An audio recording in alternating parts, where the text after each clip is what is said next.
Generally speaking, 007 films abide by a well-defined set of tropes and rules. We talk a lot about the Bond cocktail, the specific set of ingredients that makes a Bond film a Bond film. You know, girls, gadgets, action, stunts, that sort of thing. And what is a great Bond film without a great Bond villain? Goldfinger set the standard for what to expect. Generally speaking, you have a main villain, the antagonist who has the plan, the motivations behind the overall evil that Bond is having to fight against, and they have a main henchman character who is devoted to the main villain's plans. Their overriding purpose is to support whatever that main goal might be. Goldfinger and Oddjob are the most textbook examples of this, and the format reappears throughout the series.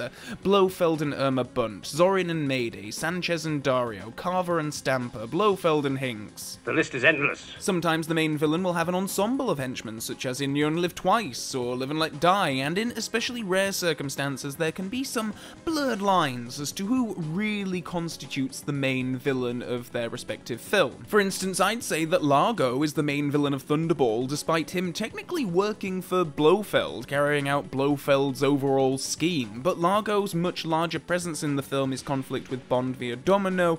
I feel like that ends up making him the primary antagonist and therefore the main villain of that film. One film where I feel the lines can seem particularly blurred is The World Is Not Enough. Who is the main villain of that film? Is it Elektra King? Or is it Renard? Good evening, Mr. Bond fans. I have to admit that this is a topic that, when I was a kid, I wouldn't have given it a second thought. I would have said, well, obviously Elektra is the main villain. The whole plot comes down to her motivations, and Renard is just carrying out her plan. He is the odd job to her much more attractive Goldfinger. Well, over the years, when I've made mention in videos of Elektra being the main villain and Renard being her henchman, I will occasionally receive comments along the lines of, why can't you just be a good boy and die? Okay, nothing that extreme, but over the years I have indeed received comments like, Renard is a main villain, not a henchman. Renard isn't a henchman, he is the second villain. Should Renard count as a henchman? He seemed more like a main villain to me. I always felt that both Renard and Elektra King were equally villains. Renard seems too powerful and devious to be considered a henchman and was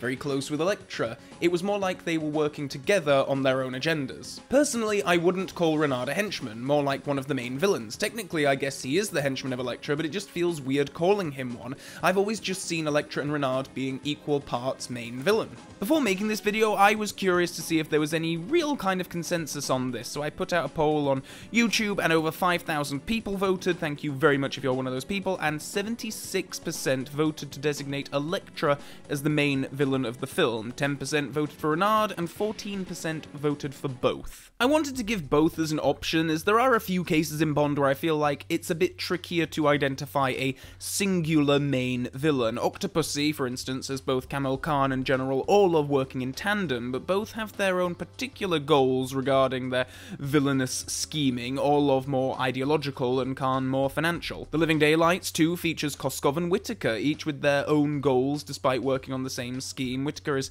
technically superior to Koskov in hierarchy, or at least that's how I read the film, but Koskov has a much greater presence and is more involved in the emotional side of Bond's story with Kara. In The World Is Not Enough, there's an extra layer of complication given that the reveal of Elektra being an antagonist at all is a twist. For the most part, the film sets her up as if she is actually the main Bond girl. I mean, heck, in the Bond 50 Blu-ray set, there are images of each film's Bond girls paired with their corresponding films, and for The World Is Not Enough, they display Elektra, not Dr. Christmas Jones.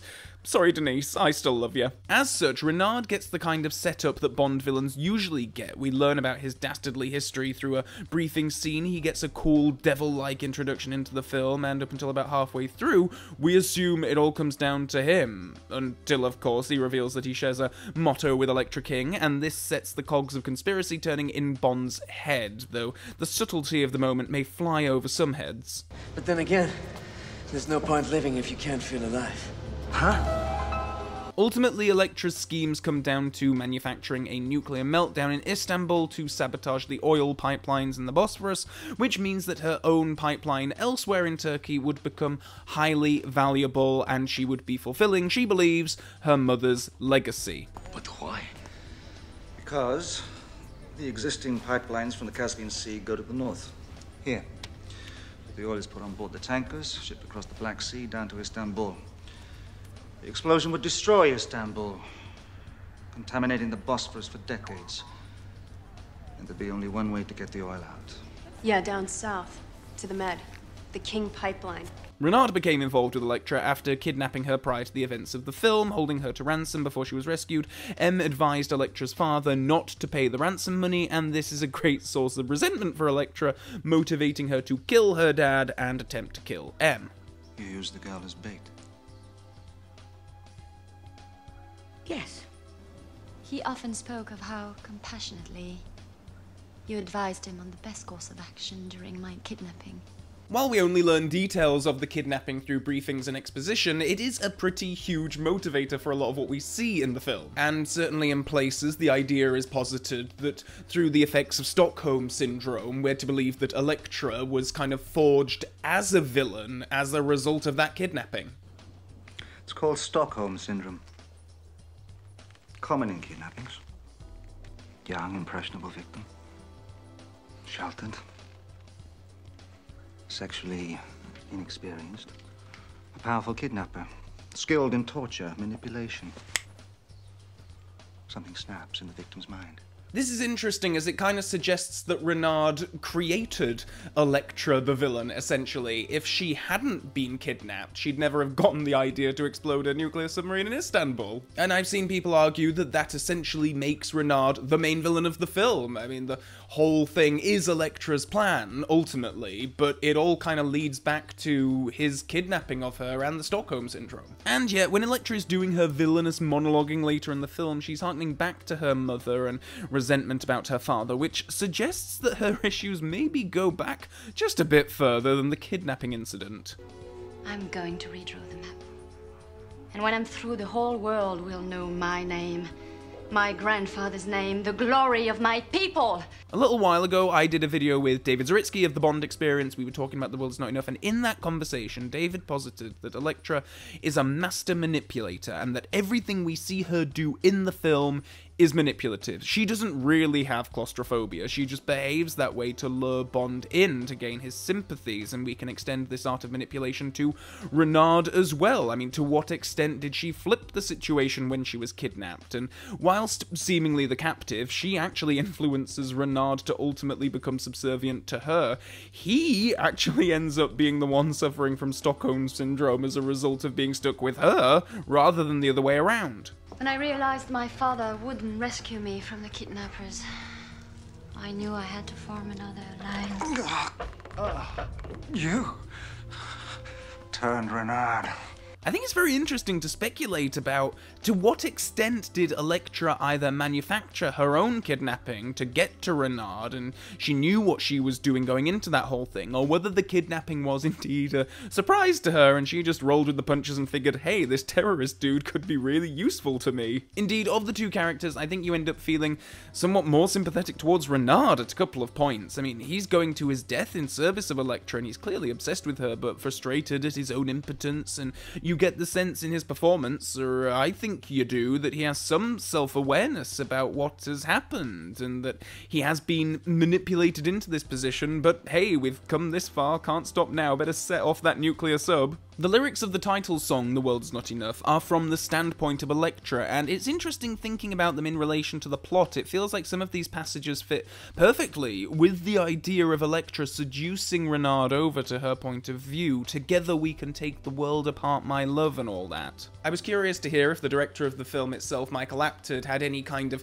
clear distinction in his own language regarding who that main villain of the film is, and I was slightly surprised to hear in his audio commentary for the film that he refers to them both as the villain interchangeably. I have to admit that a part of my bias for wanting to declare Elektra as the sole main villain of the film does stem a little bit from the fact that other than Rosa Klebb, there aren't that many other main female villains throughout the Bond films, and even Klebb's designation as main villain is somewhat blurry as well, but that'll be a whole other video. But as well, I do still feel that the overwhelming motivation of the villainy in the film comes down to Elektra's backstory, her relationship with her family, her oil pipeline ambitions. Renard does what he does because he loves her, and because he's an anarchist. I mean, it's in his name, for Christ's sake. Victor Zokas, a.k.a. Renard, the anarchist. But then I can see why people would make the case that Renard is ultimately responsible for the whole thing in a roundabout way, because, I mean, Stockholm Syndrome, right? The kidnapping and her dad and Em not paying the ransom pissed her off so much that she became a villain. Where I think it gets very rabbit-holey is thinking about to what extent did Elektra have these ideas mulling over in her head prior to the kidnapping. Was the kidnapping genuine, and through Stockholm Syndrome, Elektra, through that experience, became a villain and then kind of reversed the Stockholm Syndrome effects on Renard? Or was the whole kidnapping manufactured in the first place? But then, in that case, why would she be mad at Em for not paying the ransom if the whole kidnapping plan was indeed supposed to carry out exactly as it did? The film is either wonderfully subtle or underwritten, depending on how much you want to credit the thing, but personally speaking, I really enjoyed revisiting the film with this reading in the back of my mind, and it makes Elektra seem like even more of the main villain in my eyes, at least. I mean, the idea that she is manipulating everybody and that she always has been. It removes any kind of sympathy you could give her regarding her kidnapping, and how that maybe turned her into a villain if you think that, well, maybe she was just always a villain. To go back to the question which spawned this video, I'm still firmly in the camp of Elektra being the main villain of the film and Renard acting as her henchman, though I can see why people would think otherwise, and I love The World's Not Enough, and I love it when you can get into the nitty-gritty of the motivations and extrapolate on certain lines. I mean, the whole thing becomes quite complex and open to interpretation, or messy and lacking, depending on your point of view, I suppose. But I love this film, I love both these characters, and I like that there are multiple ways to read this story. Though if there's one thing that we can all certainly agree on, it's that the main villain of the film is actually Em. If she'd have just agreed to pay that damn ransom in the first place, none of this would have happened, unless she was under the Stockholm Syndrome effects of Sir Robert King, in which case there's a whole other dimension to this story to consider. I always knew he'd conquer the world. Thanks for watching, Bond fans, and do please share your own theories in the comments section below. Also below you can find links to my various social media pages, you can click the subscribe button and the Mrs. Bell notification button to stay super up to date on future video uploads, and with all that being said, and until next time, Bond fans, so long for now.